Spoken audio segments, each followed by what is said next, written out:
The Young and the Uneasy, according to early weekly teasers for October 6 to 10. Jill Abbott, Jess Walton, is going to completely enrage Billy Abbott, Jason Thompson. We begin by discussing what's coming up this week, before delving into next week's spoilers, like we always do on early edition days.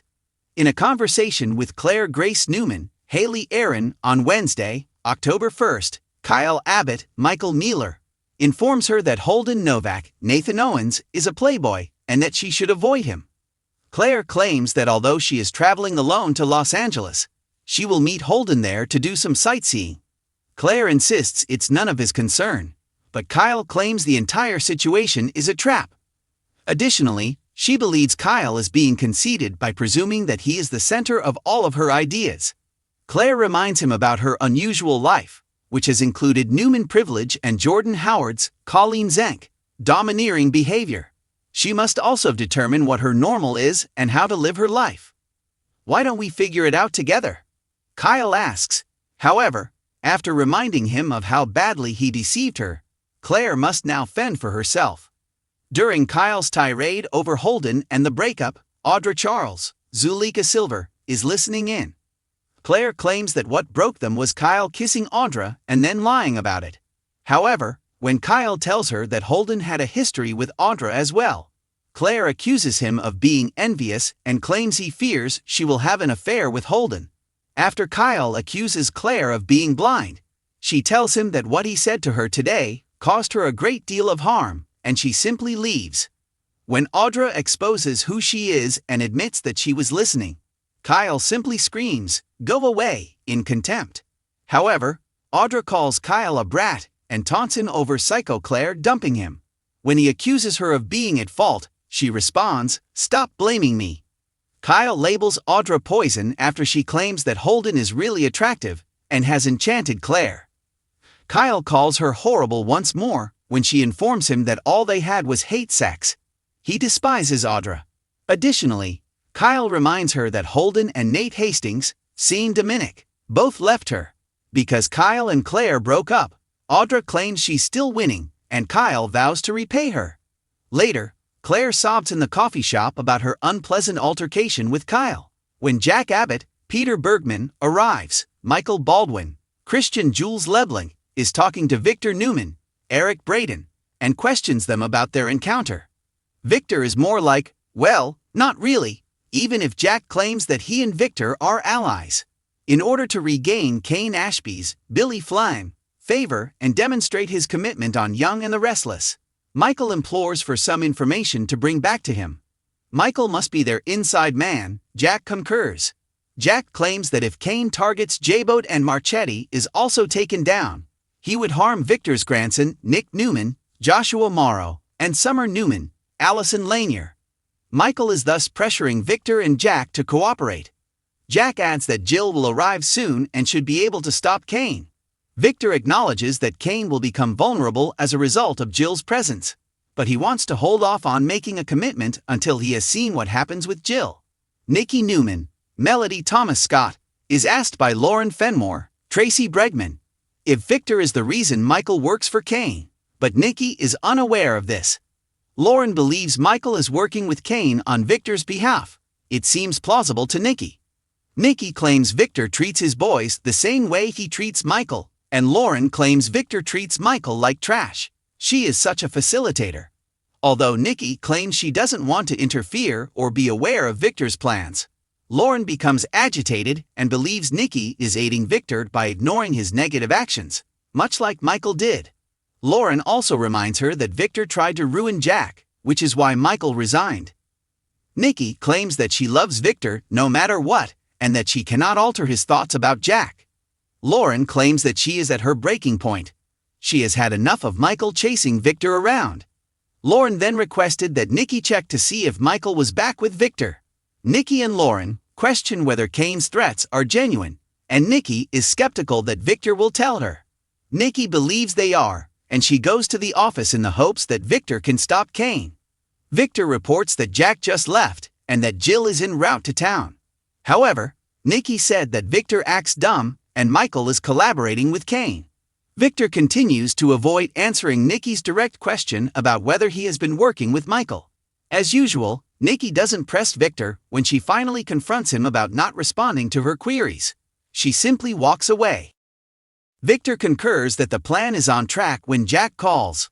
Lauren agrees that Victor and Michael are up to something, Nikki adds over the phone. Lauren then approaches Michael and leaves. Amy Lewis, Valerie Pettiford, and Lily Winters, Crystal Khalil, discover they have several things in common on Thursday, October 2nd. We know they both hate Kane and miss Damian Kane, Jermaine Rivers. We'll see if anything else emerges. Audra makes an effort to persuade Nate to accept her return. He is completely done with her, so there is no way he will do it. When Jill returns to Genoa City, she is prepared to handle Billy and Kane. Additionally, Jill arranges a face-to-face meeting with Courtney Hope's character, Sally Spectra, to talk about funding Avotcom. It's also possible that Jill and Sally will cooperate to assist Billy, but will it make him even more irate? Billy and Jill had a very distressing reunion on Friday, October 3. Additionally, he is having to face some unpleasant realities and rip some wounds. Billy believes that Jill constantly overlooks Kane's actions and believes he is innocent, but she believes Billy is guilty of everything. It makes me wonder if Jill will tell them that she spoke with Sally. Victor and Jack agree on their new strategy. Additionally, Nick pays Chelsea Lawson-Newman, Melissa Claire Egan, and Adam Newman, Mark Grossman, an unexpected visit this week. He tells Adam that he and Sharon Newman, Sharon Case, are heading to Los Angeles for a few weeks to assist their son Noah Newman, Rory Gibson, with a new club when he stops by their offices at Newman Media. Nick might tell Adam about Victor and Jack's alliance, and Adam will undoubtedly be concerned about this alleged ceasefire. Remember that Noah Newman, our new hire, is set to start. Lucas Adams is playing the part. Jill might inform Damien that he must fire Phyllis Summers, Michelle Stafford, over the next week of October 6 to 10. As you recall, Jill demanded that Billy remove Phyllis from her position as Chancellor. But I doubt Kane will be able to do so without any difficulty. She seems to have a crush on him and won't leave. Now that Nate has turned Audra down once more, Audra and Kyle will be even more at odds with one another. Claire and Holden have left for Los Angeles. They will be angry and accuse one another of being the cause of their splits. Claire is on her way to meet Holden in Los Angeles. She may be more susceptible to Holden because she is so distraught over the things Kyle has been saying and the split. Jill Abbott is one of the most influential figures in Genoa City when it comes to power, legacy, and control. Fundamentally a businesswoman, Jill has never shied away from upending the corporate environment or the private lives of her family members if she believes it will produce positive outcomes. However, early spoilers for The Young and the Restless indicate that one of Jill's audacious actions will lead to a full-scale conflict with her son, Billy Abbott, in the upcoming weeks. In addition to their romance, the fallout jeopardizes the delicate power dynamics within the Abbott clan and Chancellor Winters. This isn't your typical mother-son argument. It's a battle of pride, vision, and power, the very combination that makes Genoa City prosper. Jill has consistently been a formidable presence. She has worked her way up from an outsider to a powerful figure, whose name is well known throughout the city throughout the years. She views herself as both a leader and a steward of Catherine Chancellor's legacy in her role as Chancellor Winters. This enterprise is more than simply a business to Jill. It is a representation of strength and tenacity. Jill believes it's time to take action after learning of internal strife and brewing rivalries endangering the company's core. According to spoilers, Jill takes a broad approach to ensure Chancellor Winters' survival. However, she doesn't consult anyone, not even Billy, as is customary for Jill. Billy has worked for years to establish his worth to himself and his family. Although Billy has made mistakes in the past, including gambling, adultery, and careless choices, he has recently been making an effort to repair his reputation and assume a more secure position in the family's economic endeavors. It hurts more than just his ego when Jill surprises him with her most recent choice. Billy interprets that as just another indication that his mother doesn't think he can support himself. It would be a betrayal for Jill to avoid him on a matter that directly affects his position at Chancellor Winters. According to spoilers, Billy is not going to take this lying down. Rather, he will face Jill directly, laying the groundwork for one of the most heated arguments between the Abbott family in recent memory. What specifically does Jill do to make Billy angry? According to early spoilers, Jill might force Chancellor Winters to undergo a structural change, either integrating divisions, bringing in a new power player, or changing leadership positions in a way that marginalizes Billy. Some people speculate that Jill may even be planning to restore Devon Hamilton to a more commanding position, since she views him as a more sensible and safe leader than her irascible son. Some speculate that she may be preparing for Chancellor Winters' stock to go public, which would make Billy feel excluded from the legacy he has worked so hard to uphold. Whatever Jill's precise play, one thing is for sure. Billy is left feeling embarrassed, angry, and resolved to fight back. Billy and Jill's altercation goes beyond the simple business dispute. Years of unsolved stress are suddenly blowing up.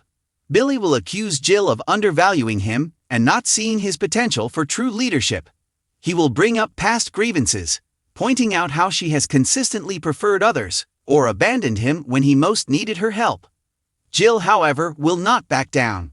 She will bring up Billy's past, including his scandals, careless wagers, and emotional outbursts. Jill believes that her goal is to protect the business from Billy, not to harm him. The commercial and family landscape of Genoa City will be affected by this intense mother-son conflict. Abbott dramas never occur in a vacuum, and this one is no exception. Jack Abbott, who has always been the family's reluctant mediator, will find himself in a difficult situation. Jack has been questioned many times himself, so he can relate to Billy's frustration. Jack is aware of Jill's argument, though, that Billy is a dangerous leader due to his propensity of making snap choices. Meanwhile, Ashley Abbott might support Billy. Because of her own long-standing conflicts with Jack and Jill, she has empathy for anyone who feels excluded from the family's economic dealings. She might urge Billy to resist more forcefully than before, as she would interpret Jill's action as yet another instance of manipulation and control. Diane Jenkins might even become involved. Diane, Jack's partner, and someone who has recently become more influential in the Abbott family, might take advantage of this to project a soothing image, but she might also use the tension for her own gain behind the scenes. The Abbotts are not the only ones impacted by Jill and Billy's power struggle. Chancellor Winters' entire future is at risk. In the face of ongoing turmoil, Devon Hamilton has been working to maintain the company's stability, but Jill's action might tip the scales in unexpected ways. Devon might be forced to choose between upholding Catherine's legacy and preventing the corporation from devolving into anarchy if Billy chooses to rebel against his mother. Lily Winters will also be profoundly impacted. Lily, who is already overburdened with her personal and professional obligations, might have to act as a mediator. However, she might not be as impartial as she would like because of her own complex feelings regarding Billy. Another round of lawsuits, boardroom conflicts, and power struggles that rock Chancellor Winters to its foundation could result from this corporate storm. The simple question that hangs over Genoa City is, what will Billy do? Billy has frequently reacted recklessly to betrayal in the past. When those closest to him had doubts about him, he had cheated, gambled, and ruined himself. However, spoilers indicate that things might be different this time. Billy might use his rage as motivation to plan a counterattack that would surprise Jill and the other Abbotts. Billy might side with Audra Charles, who has been waiting for the right moment to upset Genoa City's power structure, according to some theories. Others believe that Billy might join forces with Devon and Lily to permanently take control away from Jill. In any case, Billy's answer will decide whether he solidifies his image as an unstable Abbott or ultimately demonstrates his ability to play the long game. Billy is furious, but Jill is adamant that she is acting morally. She believes that Chancellor Winters is greater than the egos of everyone, including her son. However, Jill fails to comprehend how her unwavering will to preserve her heritage could end up destroying everything. Jill runs the danger of driving Billy into the hands of her adversaries by ignoring him. She runs the danger of upsetting the Abbott family at a time when harmony is essential. She also runs the risk of causing a chain reaction that could destabilize J-Butt and Chancellor Winters.